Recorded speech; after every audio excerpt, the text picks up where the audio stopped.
Hello, my absolutely beautiful Cancerian friends, and welcome to your horoscope for 2023. We're Cancer this year, that seventh house.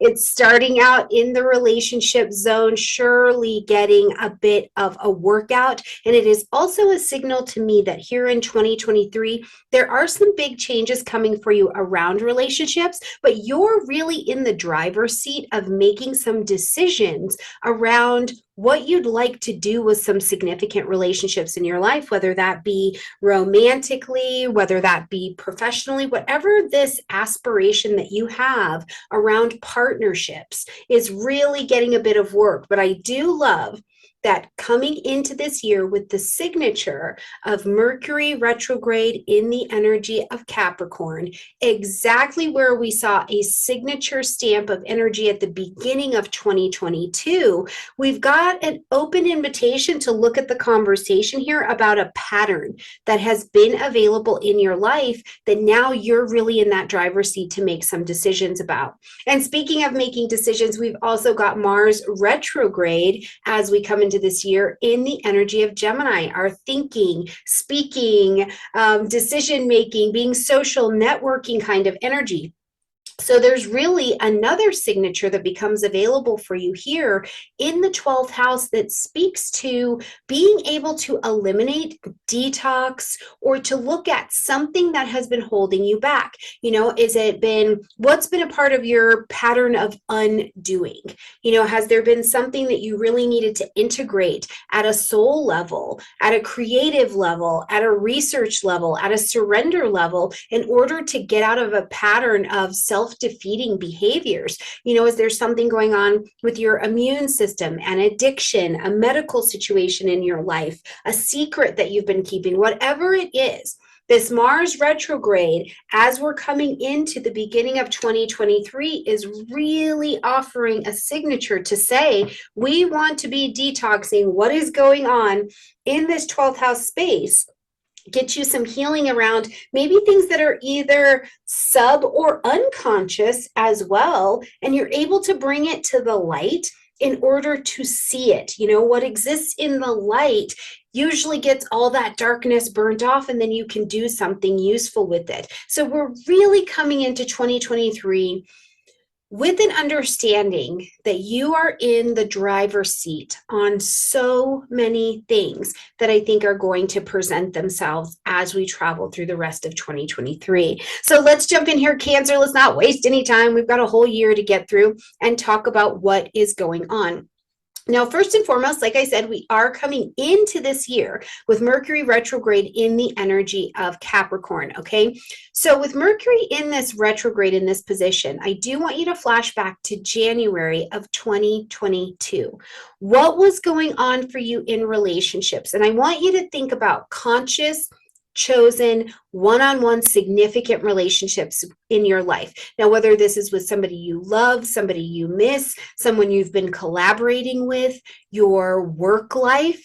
I also like to look at the seventh house as what's the relationship that you have with whatever you call a higher power or a relationship with your higher self. This is back in review. So what was going on? What was happening for you January of 2022 around a really significant relationship in your life?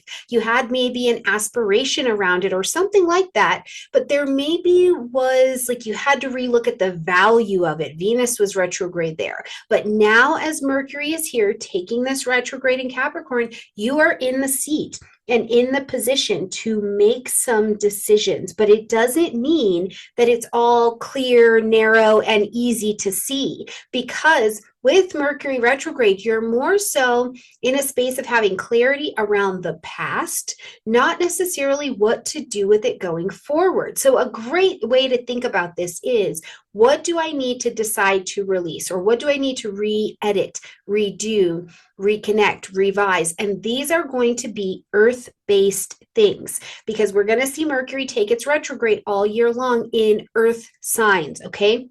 So it means Earth signs exist in a practical material plane. So really, truly, Cancer, what do you need to redo, re-edit, reconnect around your ambitions in relationships, around your commitments in relationships? You know, what kind of relationship you'd like to have in your life. And that is from you and whatever you call the divine connection that you work with, you with yourself, you with another person, you with your workplace, whatever it is. What is the practical implication that you're going to need to make some decisions on? Now, Mars retrograde, let me say this first too.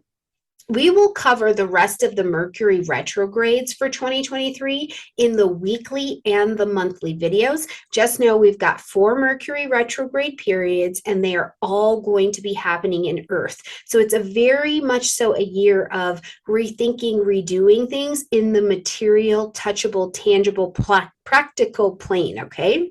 Now, with this Mars retrograde here in the energy of Gemini, this is taking up space in your 12th house, since Gemini lives back there in the 12th house. So truly, anything that has to do with surrender, has to do with culmination, has to do with ending, has to do with rest, has to do with rejuvenation, spirituality, psychology, things hidden in your depths, healing, resting, spiritual, psychic things. All of these are going to be calling to you to be looking over, to be reviewing. What is your strategy here?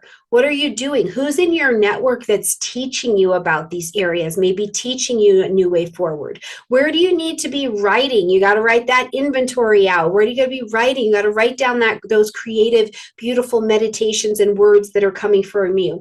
This allows an energetic release from you, and it is a good use of Mars in this particular position. Because if you're trying to force and push and get things to happen the way that you want, or like get it done, that is an energy that will absolutely frustrate and exhaust you. We are not moving quickly as we come into the beginning of this year. Now, respectively, we are going to see the retrogrades of Mars and Mercury end on the 12th and the 18th of this month, which are going to be great here in January to get us ready for everything we're going to start seeing as soon as we get into March, okay?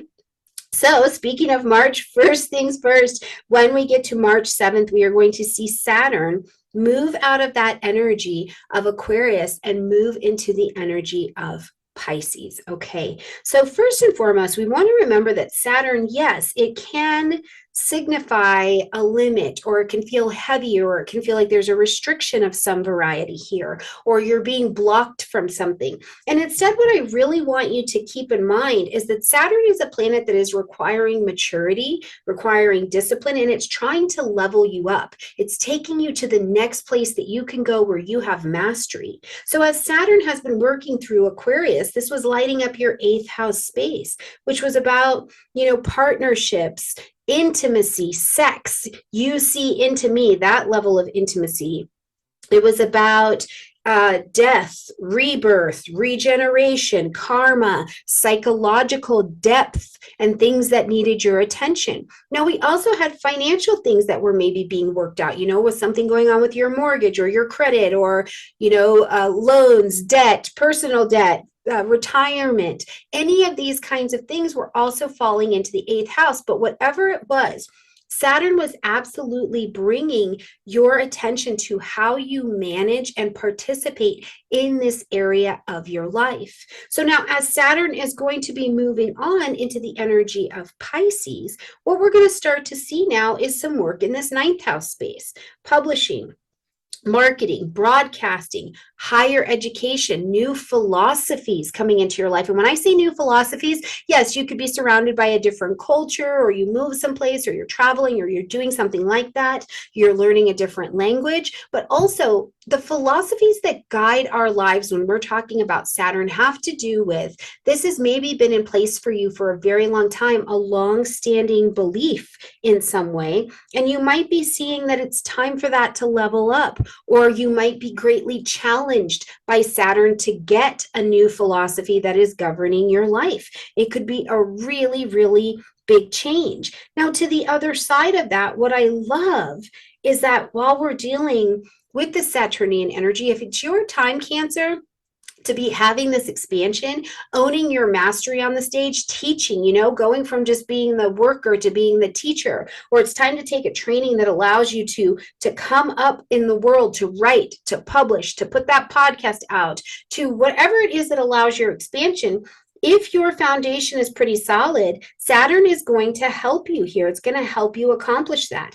Now, it's really interesting because we've got Saturn coming into Pisces, while we've also got Neptune, one of the rulers of Pisces, in Pisces as well. So it's kind of interesting. The ninth house is this combination right now of what is the ideal that you have, what's the dream, what's the vision, what is the what's your deepest, generous psychic truth that's available to you, and how are you going to crystallize that? How are you going to put something solid around that, right? Because while Pisces is this space and this Neptune is like this vision and this ideal that you have for yourself, you have to be able to have some mastery over that and make it a structure. Saturn wants to create a structure. So one of the things I think of in this particular energy as well, Cancer, is, if you were an actor or an actress, something like that. This is kind of, you make the dream become a reality by putting a structure around it, by putting some discipline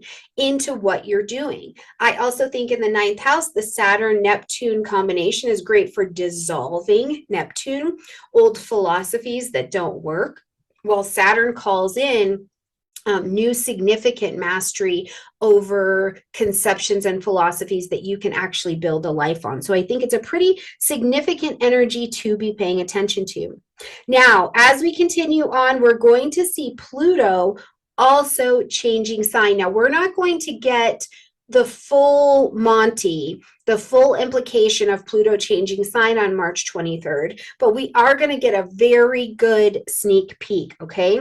Now, Pluto is one of our outer planets, right? And it is about death. It's about destruction. It tears things that can no longer live and be empowering to you. It tears it down, but it's like a phoenixing energy, right? There's deep transformation available here. So where you've needed to die off in some way, it's also given you this greatest possession of that struggle turning into your ability to really, really, really live. Now, Pluto has been transiting through Capricorn, which has again been lighting up this seventh house space for you. So truly, relationships, partnerships, your patterns in relationship and partnerships, maybe something even with a legal situation in your life, or a different kind of relationship. Maybe you were collaborating. Professional sphere definitely falls in here. Do you have a roommate? Like whoever you've been in partnership with, the divine universe, right? All of these things have been subject to deep transformation, and it hasn't always been peaceful. Right? It has not always been your best life ever where you're just changing from this to that. Some of it could have been really painful because Pluto digs to the depth of the root of the issue, because it is asking us to release what our burdens are so that we can move forward with an enhanced clarity. It's like it unsticks you essentially, or gives you a doorway to walk through to unstick yourself from these seventh house concepts, these relationship concepts that are actually holding you back. It releases you from power dynamics if you let it. Now, as we're moving forward with Pluto moving into the energy of Aquarius, I'm telling you, it's just very, very brief, because on May 1st, we're going to see Pluto turn retrograde and start moving backwards again. So we're not getting the full implication of it. But as Pluto moves into this Aquarian energy, what you're going to start to see is some eighth house work. And this is where I think that whatever you have seen and learned and changed, or any new beginnings that happened for you around relationships, in the eighth house is where we can really see it stick, right?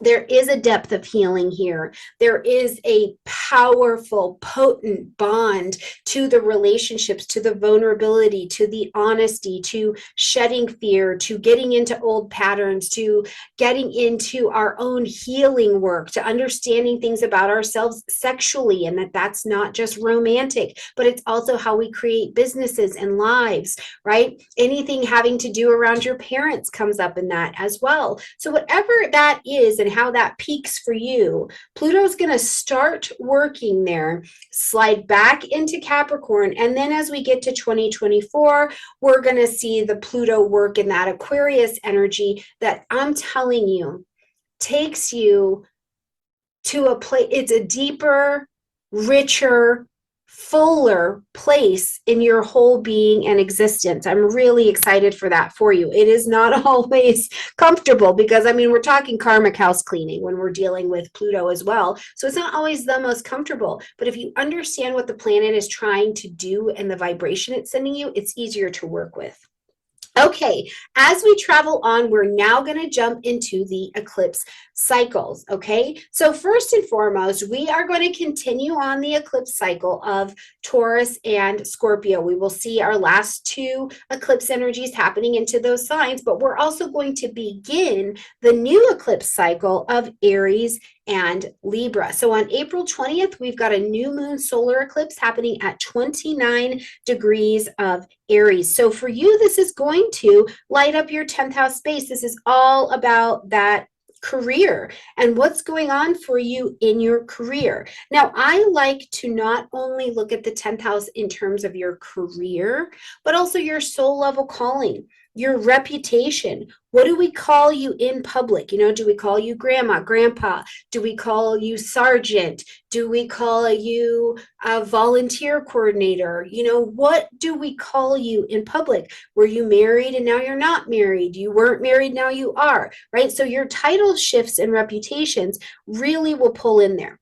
But the other thing I like to think of in that 10th house is, first of all, anything having to do with organizations, right? So if there's an organization, the government, any of these kinds of things, there's some kind of recognition for you, or there can be some level of understanding that you're like, wait a minute, I am willing to fight for this. I am willing to be accountable in this way. I am willing to cultivate my life in this way. It's a very Aries energy, and this is a new moon. Now, this new moon eclipse is also happening at 29 degrees of Aries, which tells us this is not new information. 29 degrees is an anaretic degree. You know what's going on here. You have mastered at some level your warrior, your identity in this particular area. And now there may be, you know, an advancement that becomes available for you while you're owning your expertise here.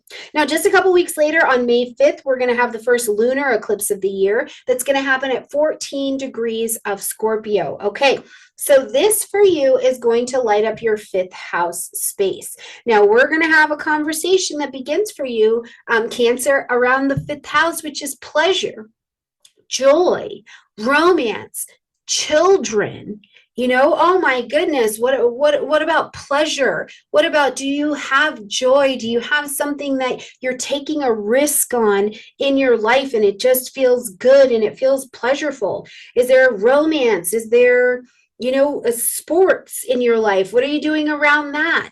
Now, the other thing I really like about this particular lunar eclipse is that it's also going to bring our attention to conception. And yes, this can be conception of people, adoptions even, I think, fall in here, but conception of new ideas or a conception of a way you would like to express yourself is a huge risk and totally useful here. The lunar eclipse is asking us to end something, acknowledge something, or make an adjustment. And you may be genuinely surprised at what this particular eclipse calls for you to end, acknowledge, or adjust. And what that could be doing for you is calling back some pleasure and some play into your life. I absolutely love that for you. October 14th, we've got a new moon solar eclipse happening at 21 degrees of Libra, okay? So now we've left that Taurus Scorpio axis for just a minute, all right? And we'll see this Libra energy taking shape in your fourth house space. So home, family, real estate, property, your roots, your past, things around your parents, just your home and domestic life will get really, really different, okay? And this can actually be the structure of your home. Maybe you make a move or something like that as well. But whatever it is, remember, this again is a new moon solar eclipse. So it is your opportunity to plant your seeds of intention to begin something different. You know, it's Libra energy. Where do you want to genuinely begin a relationship with your home life? Where do you want to genuinely begin joy and harmony and like reduce conflict in your life? Is there conflict with your family and you're needing and wanting to put that to some peace because you want family in your life or you want some kind of connection? This new moon is going to be a time of revelations as to how you can allow that to happen and participate in that over the next 3 to 6 months. October 28th is going to lead us to our last eclipse of the year with a full moon lunar eclipse at 5 degrees of Taurus. Now, Taurus is very friendly earth energy. You two get along just like the bee's knees. And this is going to be lighting up your 11th house space, okay? So friends, social groupings, organizations maybe that you're a part of, social media, things like that. Also, though, your long range plans, goals, and designs for yourself, Cancer, are really put in this particular arena. Now, this eclipse, again, is calling for an ending, acknowledgement, or an adjustment. It is also doing it while Uranus and Jupiter are traveling through Taurus. So truly, the ability for this area of your life to have a really significant shift or a surprising change of directions is pretty real. But I will tell you that I think because this eclipse is in the 11th house, whatever happens here, it's like if you're a part of a grouping or you're a part of a friendship, even if it's been in your life for 20 plus years and it is not fulfilling or it is sucking the life out of you, this is again your call to action. Remember, you're in the driver's seat with making some decisions this year. It's going to be a call for you to make decisions to move away from those things if that is not fulfilling. And if you are the friend or the person in the friendship who's not being fulfilling, it's going to be time for you to take a look at that and see, you know, where do you need to make some adjustments as well, okay? Now, before we are going to wrap up this forecast, I want to remind you of a couple things, okay? We will talk about the outer planet retrogrades, all of the retrogrades. We'll talk about them all in the weekly and monthly videos, but we will definitely cover those outer planet retrogrades as well because I think they're particularly important. So watch for those in your weekly and your monthly videos. Now, we are not done with 2023 yet. We still need to talk about this big, beautiful movement of Jupiter into the energy of Taurus. So May 17th, we see Jupiter coming in, joining Uranus in the energy of Taurus. So it is that 11th house space. So right here, as we get to May, what you can start to plan for the vision with Jupiter coming to this 11th house is an expansion, right? What are your long range plans, goals, and designs? Taurus is an earth sign. So boots on the ground, fingertips on it, practical, tangible, touchable. What are your plans for the future and what are you doing to build that?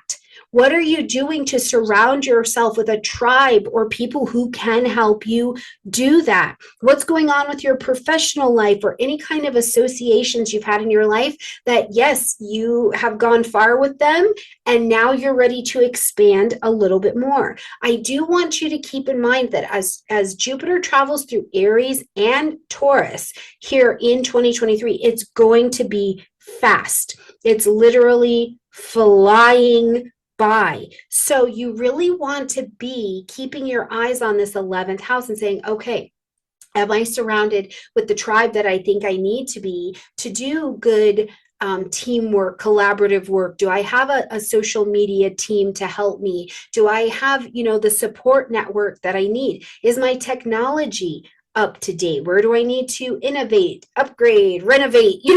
Where do any of those things need to happen? Because this is going to be a time to really let Jupiter stretch those wide fingers out. Now, I will say, Jupiter is Jupiter. So depending on the current condition of your 11th house life, Jupiter will expand what it's next to. So if there are challenges, and I do still think if there are challenges in the family unit, Jupiter can absolutely expand these. Now, it's not expanding them because we hate Cancer, right? It's because it's an area for you to work on getting connected and bringing wisdom and solution to. But also, if this area, your goals, your aspirations for yourself are in alignment or are in the direction of coming into alignment, Jupiter will also grab onto this and really help and support that beautiful expansion. So I don't want you to miss out on absolutely any of that for your delicious self, okay? All right, Cancers, I think it has got the potential to be a pretty big year for you. I don't think it's the biggest one that's ever been, but certainly when we're dealing with retrogrades and energies in earth signs, your water energy more easily understands the connection to change that is trying to happen. So I think it's a time where the changes that you have made, the advancements you do want for yourself, you can celebrate a little bit more. Just keep in mind at the beginning of the year with that Mars retrograde, I mean it, do not try to push. Because if you try to push, you are really going to end up in a state of exhaustion, postponement, and feeling frustrated, okay? My beautiful Cancerian friends, have a gorgeous year. I will see you in the weeklies and the monthlies, and I look absolutely forward to it. Bye.